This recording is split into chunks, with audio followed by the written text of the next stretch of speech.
tires crunching quietly. A moment later, the other pulled away as well. I had a few ideas about what that might have been.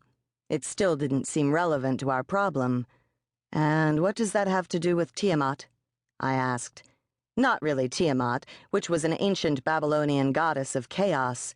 According to myth, newer gods, the forces of reason and order, rose up against her in an epic battle and destroyed her and her band of demons, the band of Tiamat, and thereby created civilization. Really, I was talking about the whacked-out cult of her worshippers that I had pissed off on my recent trip to Las Vegas. Last week, I found the word Tiamat burned into the door of the restaurant I co-owned.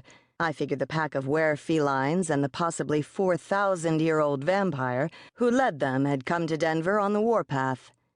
We hadn't learned who left the message on the door, one of the cult members or someone they'd hired. Rick, the master vampire of Denver, and I had been keeping watch for another attack, but nothing else had happened yet. I was getting more anxious, not less. "That? Nothing.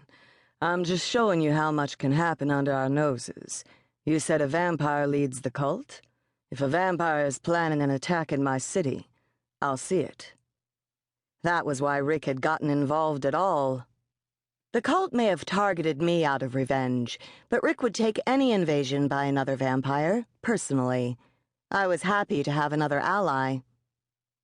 I scanned all the way around, searching buildings, skyscrapers, parking lots, roads filled with cars, people walking to dinner, concerts, shopping.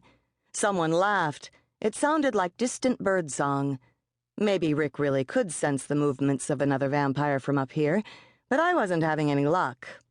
I didn't have much room to pace, but I tried. A couple of steps along the catwalk, turn around, step back.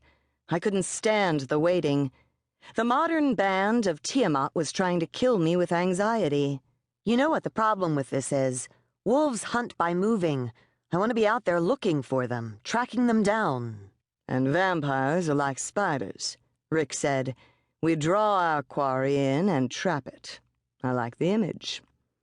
I suddenly pictured Rick as a creature at the center of his web, patiently waiting, watching, ready to strike. A chill ran down my spine, and I shook the image away. "What do you really expect to see up here?" Absently, he shook his head. It wasn't really an expression of denial, more like thoughtfulness. "If anything else is out there hunting, I'll see it." I gave a crooked smile. "I can see you sitting like this in the bell tower of Notre Dame Cathedral, looking out over Paris like a gargoyle."